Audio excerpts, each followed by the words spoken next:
जब जब होई धर्म की हानि, बरही असुर अधम अभिमानी, तब तब धर प्रभु विविध शरीरा, हरहि दया निधि सज्जन पीड़ा। भगवान राम को गाली देने वाला ओम प्रकाश राजभर भाजपा में क्यों गया? पहले भाजपा से यह सवाल पूछिए कि जो भगवान राम को गाली देता था ओम प्रकाश राजभर, अगर कोई चैलेंज करे तो मैं वीडियो दिखा दूंगा पुराना। जो हमारे देश में अभी सबसे बड़े प्रसिद्ध बाबा हैं जिनका आंख थोड़ा सा कमजोर है, हर इलाज उनके पास है मगर आंख का इलाज नहीं, वो खुद ऐसे ऐसे करते रहते हैं। ठीक है, अब नाम लेने की जरूरत नहीं। उनके गुरु का जरा पता लगाइए कहां है। तो सब तो यहां गुरु को मारने वाला, बाप को मारने वाला शिवाजी के सलाहकार न रोकते और शिवाजी औरंगजेब से हाथ मिला लेते तो योगी जी क्या करते? घंटा डोलाते।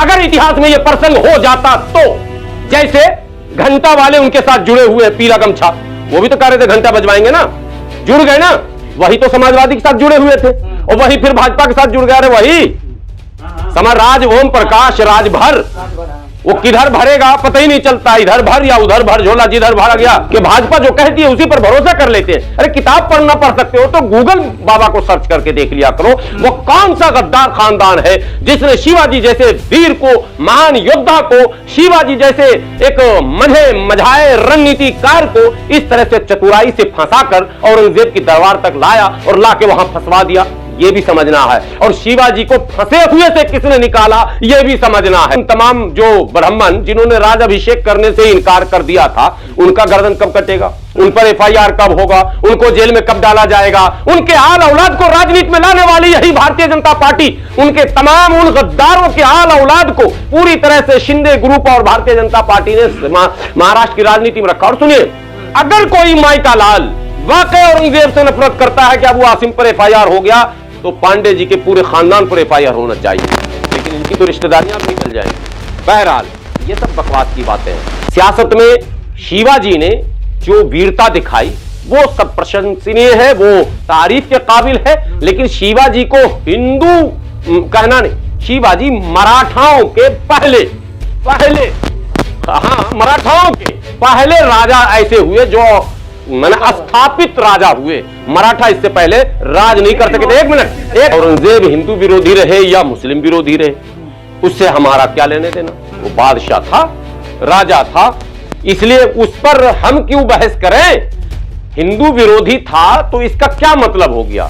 मोदी जी, योगी जी मुस्लिम विरोधी प्रधानमंत्री हैं, यह बताने की जरूरत नहीं है, सारी दुनिया जानती है, मोदी जी भी जानते हैं, योगी जी भी जानते हैं। एक भी फैसला इन्होंने या एक भी बयान पूरे 11 साल में 2-3 प्रोग्राम में मोदी जी का बयान आया है, एक सूफी सम्मेलन में और 1-2 बार, उसके बाद आज तक इन्होंने कोई बयान ऐसा नहीं दिया। और चुनाव जब जब हुआ तो इन्होंने आतंकवादी, उग्रवादी, घुसपैठिया, भैंस खोल लेगा ना, क्या कहते हैं वो गले में मंगलसूत्र खींच लेगा, चोर है, डकैत है, मैंने क्या नहीं कहा, कौन से शब्दों से नहीं नवाजा।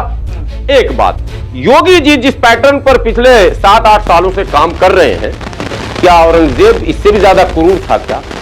आपने एक पूरे खानदान को उजाड़ दिया, अतीक को, अतीक के जुर्म में अतीक की बीवी, अतीक का बेटा, अतीक का भाई, अतीक का समधी, अतीक का साला, अतीक का बहनोई, अतीक किसी को नहीं बख्शा आपने। यहां तक के एक जज और एक वकील और प्रोफेसर के मकान पर भी बुलडोजर चला दिया, जो अभी 4 दिन पहले सुप्रीम कोर्ट ने फटकार लगाई और कहा कि बना के दो, जिसका अतीक से कोई संबंध भी नहीं था।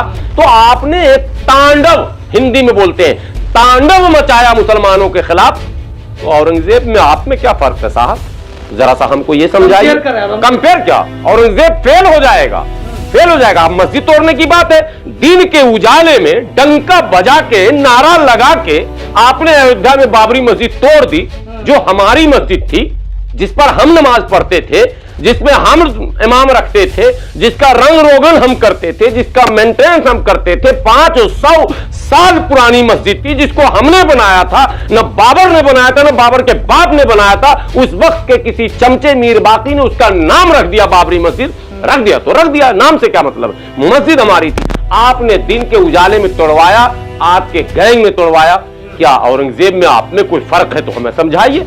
आपने 10 मस्जिदों पर बुलडोजर चलवाया, कोई मतलब नहीं बनता है, कोई लेना देना नहीं, कोई अतिक्रमण नहीं। आपने बहाने बनाकर बुलडोजर चलाकर एक वर्ग विशेष को आपने बैकफुट पर लाकर माने रहमो करम पर जीने को विवश करने को लेकर आपने जो है मजबूर किया है। क्या औरंगजेब में और आप में कोई फर्क है तो हमें बताइए। औरंगजेब का विरोध शिवाजी ने क्यों किया था? कोई भी इतिहासकार, मुझे तो हंसी आती है अबू आसिम आजमी पर, पैसा कमाया इल्म नहीं कमाया, माफी मांग लिया 2 मिनट में। अरे क्यों माफी मांगे भाई? मुकदमा लग गया, क्यों मेरे पे लगा दो मुकदमा, मैं कोर्ट में जवाब दूंगा, अरेस्ट कर लो, जेल ले चलो। शिवाजी ने, सुनिए पहले पूरी इतिहास, अरे पहले पढ़ेंगे तब ना भाई। शिवाजी ने औरंगजेब का विरोध जो किया वो जजिया कर का विरोध किया, जो विरोध राहुल गांधी मोदी जी का कर रहे हैं। गब्बर सिंह टैक्स, बात समझ में, इल्म है ही नहीं तो क्या जवाब दोगे? जीएसटी का विरोध राहुल गांधी कर रहे हैं। राहुल गांधी देश के गद्दार है क्या? नहीं, शिवाजी हैं। तो मुसलमान पे लगा दिया, हिंदू बात ही नहीं समझे, फिर किसी व्यापारी पे लगा, सब जमाने की बात होती है।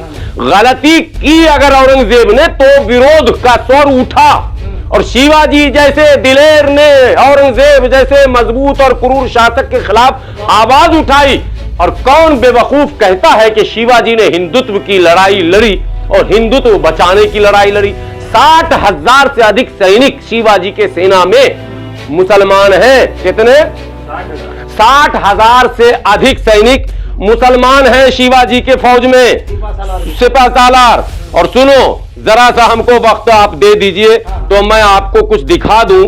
ये क्या बताऊं मैं इनको, मैं कभी कभी नहीं, योगी जी को नहीं, सबको पता भाई, दरबारी हिस्टोरियन नहीं, सबको पता नहीं। दरबारी लो, अब जो भी कुछ लिखेगा, जो लिखेगा वो सब दरबारी हो जाएगा। अच्छी बात इन्हें पसंद नहीं आएगी, अच्छी बात इन्हें पसंद नहीं आएगी। अब ये देखिए, कुल मैंने उसको रखा है निकाल कर, मैं ढूंढता हूं, उसमें सारे डेटा है टोटल नाम के साथ, ठीक है। औरंगजेब के या मुगल के दरबारी जो हिस्टोरियन थे उनके आगे पीछे करते तो वही सब लिखा हुआ करने के लिए, तो उनके दरबारी तो सब सबसे बड़े, आप समझिए, दरबारी नहीं, उनके मरने के 300 साल बाद, 200 साल बाद, 250 साल बाद उसी इलाहाबाद की भूमि पर संगम, जिसका नाम आपने रखा, उसी संगम तट पर आबाद एक पंडित जी और बहुत प्रसिद्ध पंडित जी हैं, ब्राह्मण हैं पंडित जी, और वो प्रोफेसर भी है, राज्यसभा के सांसद भी 1998 में मरे हैं भाई। हाँ, कोई औरंगजेब के चमचे मत बता दीजिएगा। और वो उड़ीसा के गवर्नर भी रहे, ठीक है।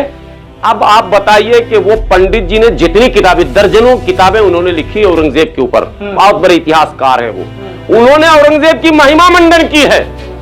अगर कोई माइका लाल वाकई औरंगजेब से नफरत करता है कि अबू आसिम पर एफआईआर हो गया, तो पांडे जी के पूरे खानदान पर एफआईआर होना चाहिए, लेकिन इनकी तो रिश्तेदारियां निकल जाएंगी। बहरहाल ये सब बकवास की बातें हैं। सियासत में शिवाजी ने जो वीरता दिखाई वो सब प्रशंसनीय है, वो तारीफ के काबिल है, लेकिन शिवाजी को हिंदू कहना नहीं, शिवाजी मराठाओं के पहले हाँ, मराठाओं के पहले राजा ऐसे हुए जो मैंने स्थापित राजा हुए। मराठा इससे पहले राज नहीं कर सके थे। एक मिनट, एक सेकंड कंप्लीट होने दीजिए मुकम्मल।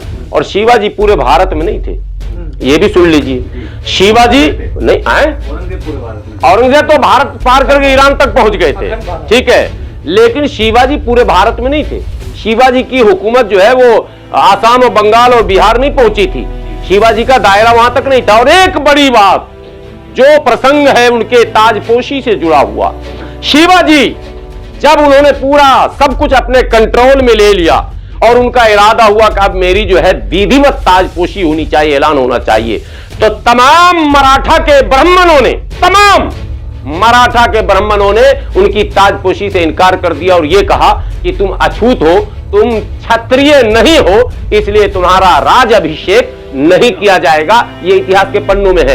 तो जरा पूछिए उन तमाम जो ब्राह्मण जिन्होंने राज अभिषेक करने से इनकार कर दिया था, उनका गर्दन कब कटेगा? उन पर FIR कब होगा, उनको जेल में कब डाला जाएगा, उनके आल औलाद को राजनीति में लाने वाली यही भारतीय जनता पार्टी उनके तमाम उन गद्दारों के आल औलाद को पूरी तरह से शिंदे ग्रुप और भारतीय जनता पार्टी ने महाराष्ट्र की राजनीति में रखा। और सुनिए, शिवाजी की मुखबिरी करने वाला, शिवाजी को गलत पट्टी पढ़ाकर औरंगजेब की दरबार में ले जाने वाला, वो सब साक्ष्यों के साथ खानदान है सब, और वो खानदान भारतीय जनता पार्टी में राजनीति कर रहा। यार क्या हो गया इस देश के परेश के लोग इतने भोले कैसे हो गए कि भाजपा जो कहती है उसी पर भरोसा कर लेते हैं। अरे किताब पढ़ना पढ़ सकते हो तो गूगल बाबा को सर्च करके देख लिया करो, वो कौन सा गद्दार खानदान है जिसने शिवाजी जैसे वीर को, महान योद्धा को, शिवाजी जैसे एक मझाए रणनीतिकार को इस तरह से चतुराई से फंसाकर औरंगजेब की दरबार तक लाया और लाके वहां फंसवा दिया, ये भी समझना है। और शिवाजी को फंसे हुए से किसने निकाला, ये भी समझना है।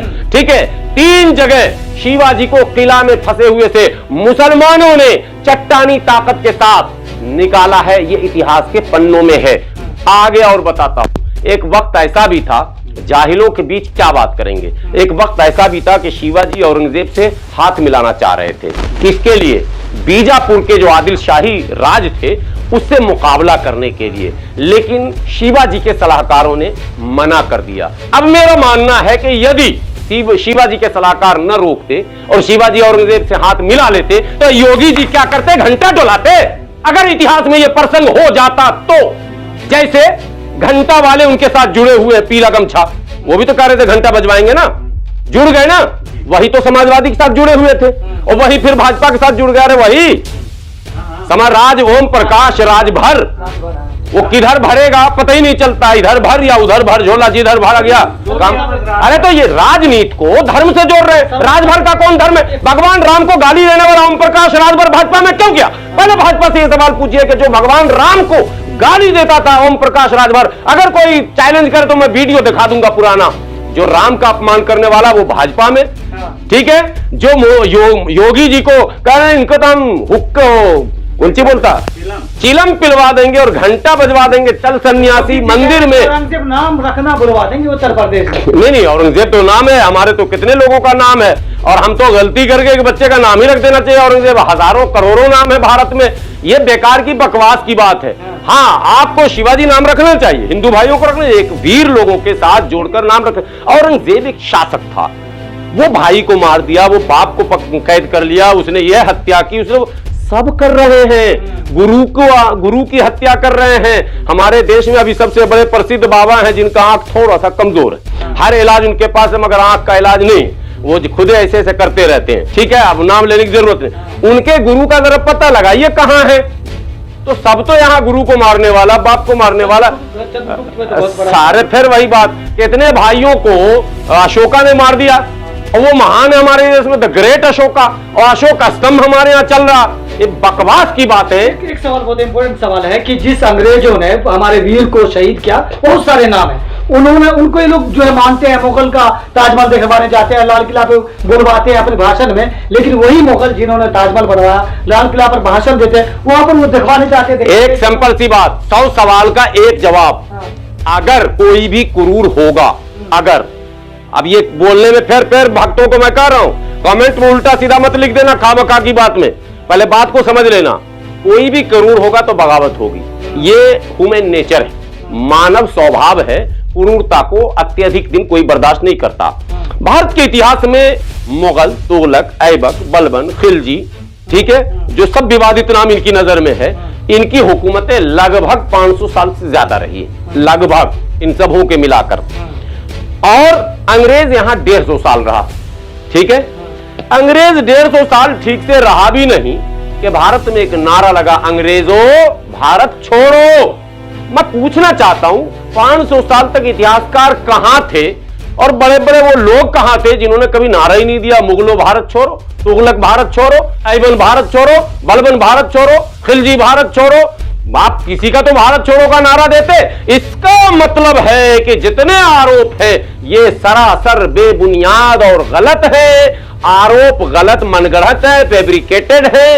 ये लोग जहां क्रूरता के 1, 2, 4, 10 कहानियां हैं, वहां इनके दयालु, कृपालु और बड़ा दिल होने इसके अनेकों उदाहरण भी साथ में हैं। और ये सोशल वायलेंस बनाकर चलने वाले राजा थे, तभी तो 500 साल टिके। और आखिरी में एक दोहा मैं पढ़ता हूं, इनके रामचरितमानस में लिखा हुआ है, जो मैंने एक बड़े चैनल पर पढ़ा था। रामचरितमानस लिखी गई अकबर के दौर में, गोस्वामी तुलसीदास ने लिखी। और अकबर के दौर में हिंदू धर्म बहुत फला फूला, बहुत सारी किताबें लिखी गई, पुस्तकें लिखी गई, बहुत सारे संत पैदा हुए, सब कुछ हुए। बहरहाल गोस्वामी तुलसीदास ने लिखा, जब जब होई धर्म की हानि, बरही असुर अधम अभिमानी, तब तब धर प्रभु विविध शरीरा, हरहि दया निधि सज्जन पीड़ा।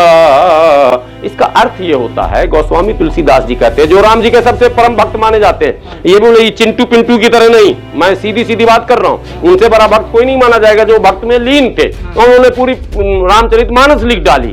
तो गोस्वामी तुलसीदास जी कहते हैं, जब जब धर्म पर संकट होगा, धर्म कौन सा, अगर धर्म जिसको ये धर्म कह रहे हैं अगर वही है तो ठीक है, जब जब धर्म पर संकट होगा तो प्रभु स्वयं मनुष्य के रूप में अवतार लेंगे और सबका खात्मा कर देंगे, नाश कर देंगे, आप समझिए ना, और सज्जनों की पीड़ा को हर लेंगे, उसके दुख को, दर्द को खत्म कर देंगे। तो औरंगजेब, तुगलक,